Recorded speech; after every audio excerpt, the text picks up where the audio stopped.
भारतीय दर्शनों की परंपरा में अब हम सांख्य दर्शन के विषय में परिचर्चा करने जा रहे हैं। सांख्य दर्शन भारतीय दर्शन की चिंतन परंपरा में प्राचीनतम दर्शन है और इस दर्शन का उल्लेख पुराणों, महाभारत, रामायण, श्रुति एवं स्मृतियों में प्राप्त होता है। गीता सांख्य एवं योग दर्शन का उल्लेख करने वाला ग्रंथ है। अन्य दर्शनों की तुलना में यह दर्शन सर्वाधिक प्रभावशाली है। सांख्य के बारे में एक उक्ति है, नास्ति सांख्य समम ज्ञानम, अर्थात सांख्य के समान कोई ज्ञान नहीं। इसका तात्पर्य यह है कि सांख्य दर्शन में जो ज्ञान दिया गया है उस ज्ञान का मुकाबला करने के लिए कोई अन्य ग्रंथ, अन्य दर्शन नहीं है। इस उक्ति का ये अर्थ है। फिर कहा सम्यक ज्ञानम ख्यानम, सम्यक ज्ञान जिसमें प्रदान किया गया है, ऐसा सांख्य दर्शन के विषय में उक्ति हमें मिलती है। अब इसके बाद अगर हम देखें तो सांख्य दर्शन के प्रवर्तक कौन थे और उनकी परंपरा क्या थी। सांख्य दर्शन के प्रवर्तक महर्षि कपिल हैं।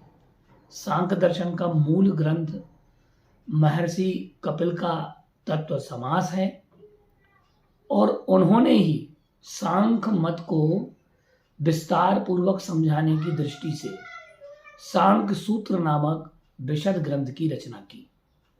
तो मुख्य बात यह है, कपिल मुनि इसके प्रवर्तक हैं और कपिल मुनि ने तत्व समास लिखा और तत्व समास को और विशेष दृष्टि से समझाने के लिए उन्होंने सांख्य सूत्र नामक विशद ग्रंथ की रचना की। वर्तमान में ईश्वर कृष्ण की सांख्य कारिका हमें प्राप्त होती है, उपलब्ध होती है और ईश्वर कृष्ण आचार्य पंचसिख के शिष्य थे। सांख्य कारिका नामक जो ग्रंथ है, यह ग्रंथ जो वर्तमान में उपलब्ध है, इसकी 72 कारिकाओं में सांख्य दर्शन से संबंधित समीचीन विवेचन किया गया है और ये यूं कहें सांख्य दर्शन का मूल आधार ग्रंथ सांख्य कारिका है। अब हम सांख्य शब्द की व्याख्या को समझते हैं, उसके शाब्दिक अर्थ को जानते हैं कि सांख्य क्या है। सांख्य का जो शाब्दिक अर्थ है वह शाब्दिक अर्थ संख्या से है। सांख्य जिसमें संख्या है। विद्वानों के विचार से हम देखें तो दर्शन में, सांख्य दर्शन में ऐसे तत्वों की संख्या गिनी जाती है जिनका ज्ञान हमें मोक्ष दिलाने वाला हो, नेह श्रेयस की प्राप्ति कराने वाला हो, इसलिए इसे सांख्य कहा जाता है। सांख्य का एक अर्थ सम्यक ख्यानम, अर्थात सम्यक ज्ञान या पूर्ण विचार, जो सम्यक प्रकार का एक आख्यान है, ख्यान है, मनीषा है, विचार है और एक दृष्टि है जिसमें सम्यक ज्ञान दिया जा रहा है और सम्यक ज्ञान के विचारों का एक संकलन जिसमें किया गया है, तो वह सांख्य है। सम्यक ज्ञान जिसमें दिया जा रहा है, परंतु यहाँ पर ज्ञान केवल जानकारी मात्र नहीं है। कई लोग, हम सोचते हैं, कई धारणाएं हैं कि ज्ञान एक जानकारी मात्र है। ज्ञान का तात्पर्य यहाँ पर केवल जानकारी मात्र नहीं है। यहाँ ज्ञान का तात्पर्य विवेक से लिया गया है, जो आत्मा की अविद्या को निकालकर आत्मा को मुक्त कराए। यहाँ ऐसे ज्ञान की बात की गई है। फिर से सुन लें, जो आत्मा को अविद्या, अविद्या का अर्थ यहाँ मिथ्यात्व है और अज्ञान है, इन सबसे जो बाहर निकाले वह क्या है, ज्ञान है। और जो आत्मा को मुक्त कर दे वह ज्ञान है। यहाँ आत्मा की मुक्ति का ध्येय रखते हुए, आत्मा की मुक्ति के उद्देश्य से सांख्य का जो ज्ञान दिया गया है वह ज्ञान विवेक है। विवेक के बल पर ही यह आत्मा मुक्त हो सकती है, ऐसा सांख्य दर्शन के दर्शनाचार्यों का कथन है। हम अगर देखें तो सांख्य दर्शन जो है, जो कि कपिल मुनि के द्वारा किया गया है, जिसे प्रदत्त हम मानते हैं, तो जितनी प्रसिद्धि सांख्य दर्शन को प्राप्त हुई है उतनी शायद अन्य दर्शन को प्राप्त नहीं हुई। सांख्य दर्शन के अनुसार हम देखें तो प्रकृति और पुरुष के संयोग से सृष्टि होती है, और यह प्रकृति कारणवाद या प्रकृति परिणामवाद को मानता है। सांख्य में प्रकृति, पुरुष इत्यादि के भेद से कुल 25 तत्व स्वीकार किए गए हैं, जिनमें प्रकृति को जड़,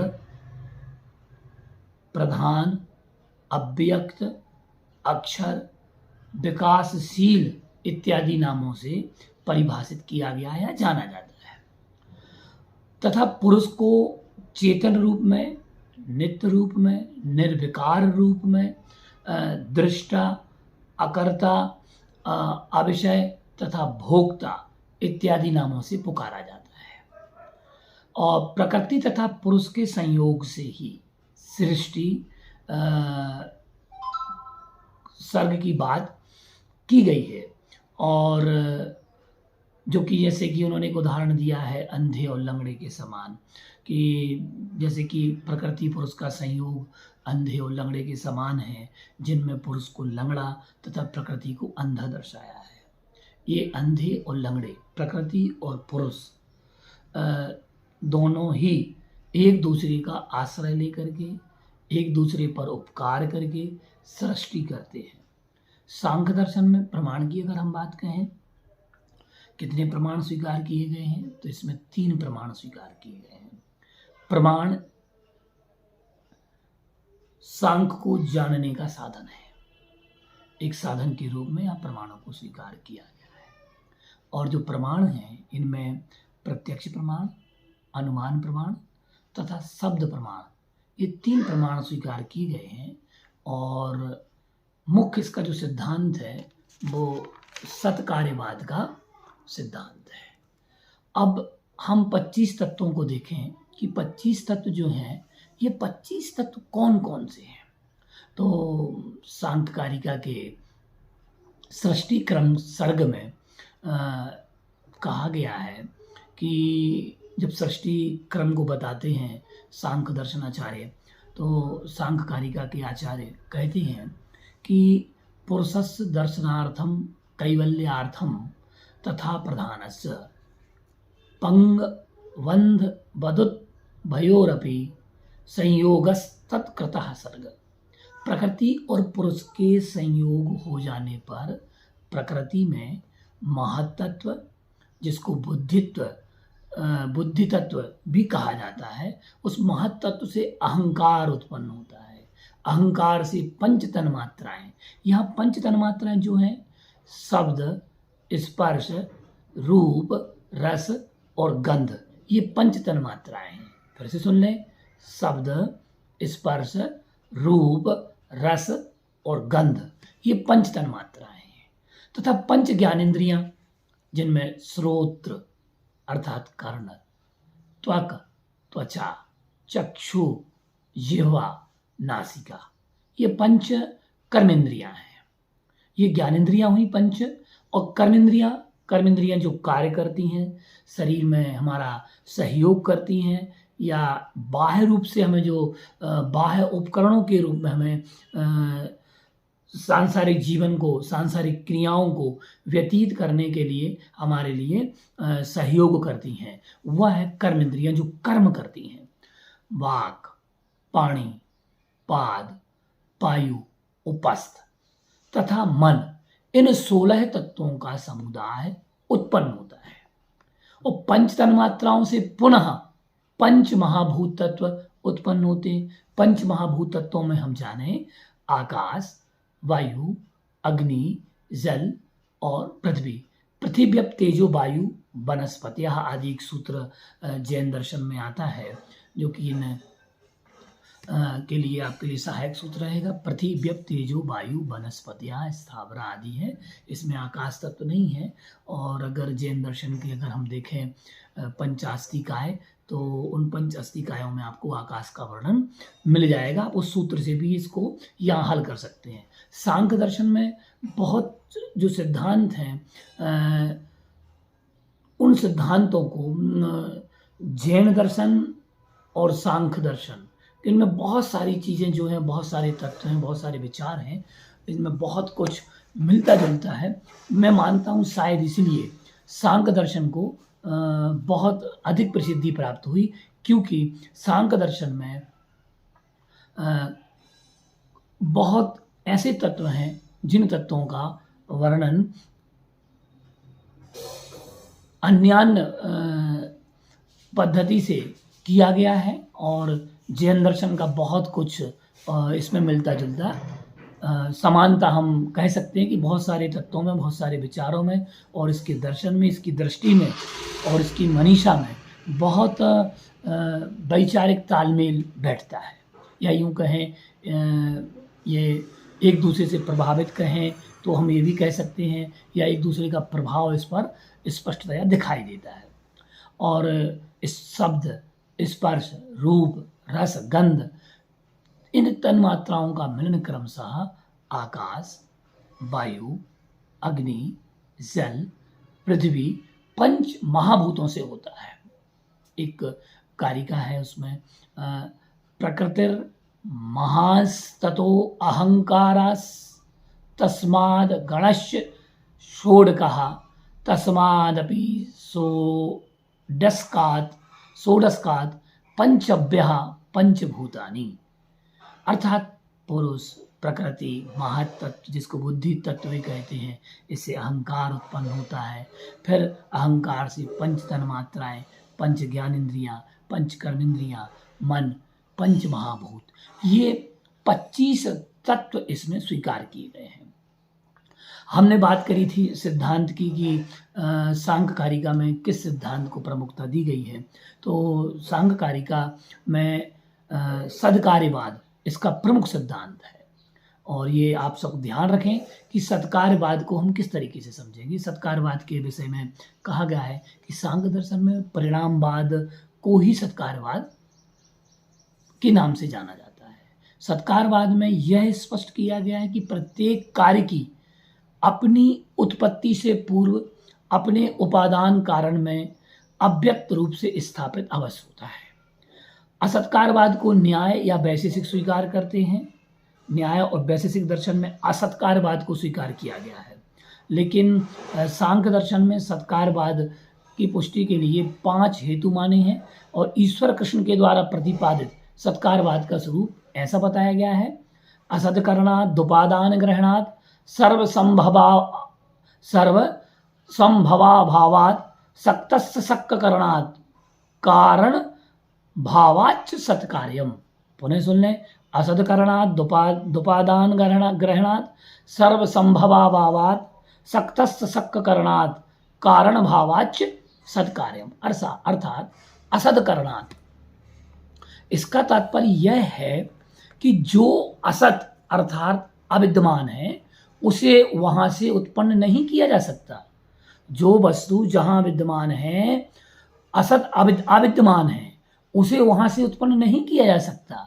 जैसे बालू से तेल प्राप्त नहीं होता, तेल केवल तिल से ही प्राप्त किया जा सकता है, क्योंकि तिलों में तेल की सत्ता पूर्व से ही अव्यक्त रूप से विद्यमान है।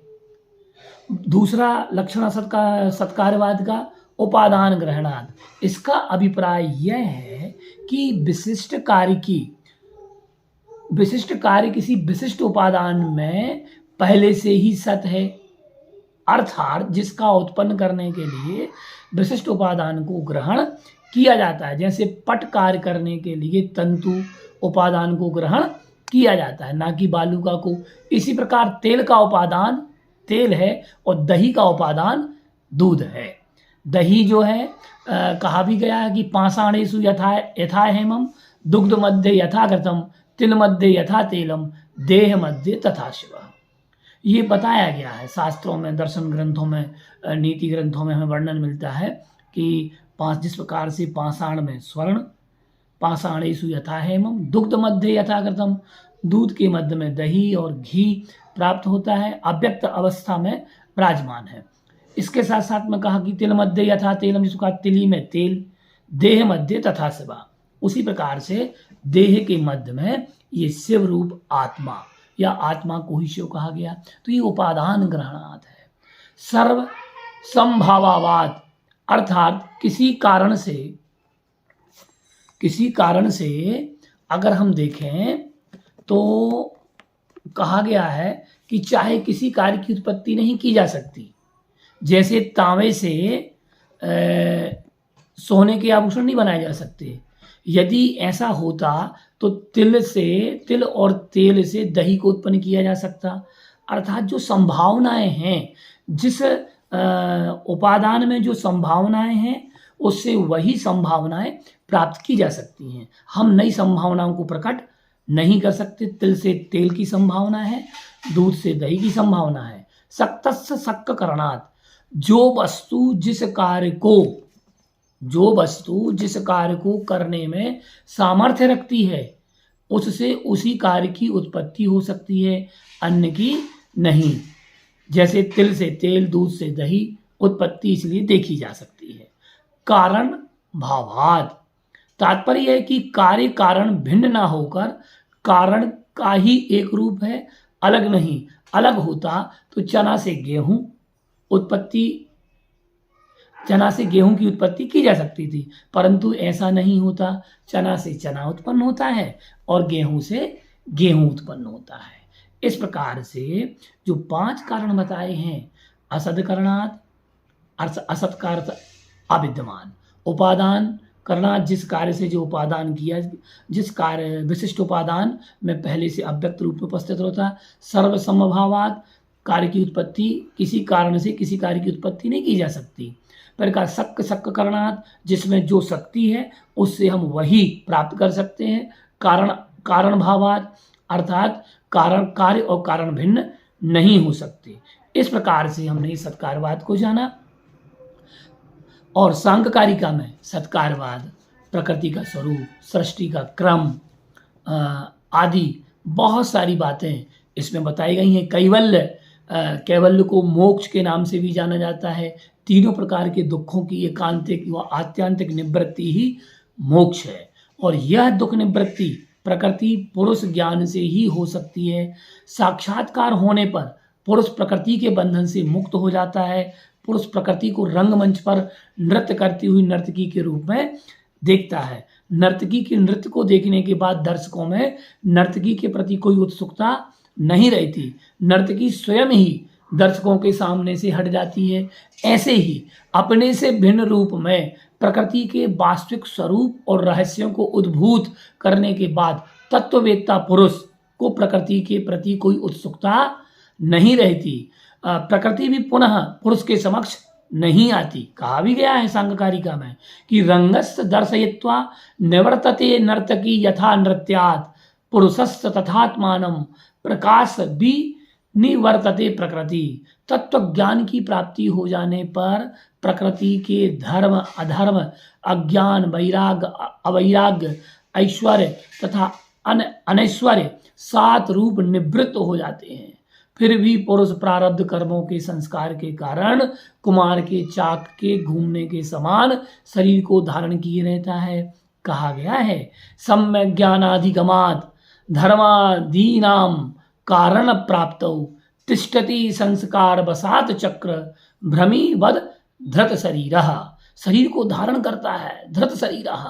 प्रारब्ध कर्मों के समाप्त हो जाने पर, प्रकृति की निवृत्ति होने पर एकांतिक आत्यांतिक दोनों प्रकार के केवल्य को प्राप्त कर लेता है। इस प्रकार से हमने ये जाना कि सांख्य दर्शन के प्रणेता कपिल मुनि हैं और इन्होंने ही सांख्य दर्शन पर तत्व समास और उस पर ग्रंथ लिखा विस्तार करने के लिए। और फिर सांख्यकारी का ग्रंथ हमें प्राप्त होता है। सांख्यकारिका में 72 कारिकाएँ हैं। सांख्य दर्शन सत्कारवाद को मानता है। 25 पदार्थों को, 25 तत्वों को स्वीकार करता है। प्रकृति, पुरुष, महत्तत्व आदि, पंच तन्मात्राएं, पंच महाभूत तत्व, पंच ज्ञानेंद्रियां, पंच कर्मेंद्रियां, मन आदि, ये 25 तत्व हैं। और सांख्य दर्शन 3 प्रमाणों को मानता है। प्रत्यक्ष, अनुमान तथा शब्द प्रमाण के बेस से 3 प्रमाण स्वीकार करता है। इस प्रकार से आज हमने सांख्य दर्शन के विषय को जाना, समझा।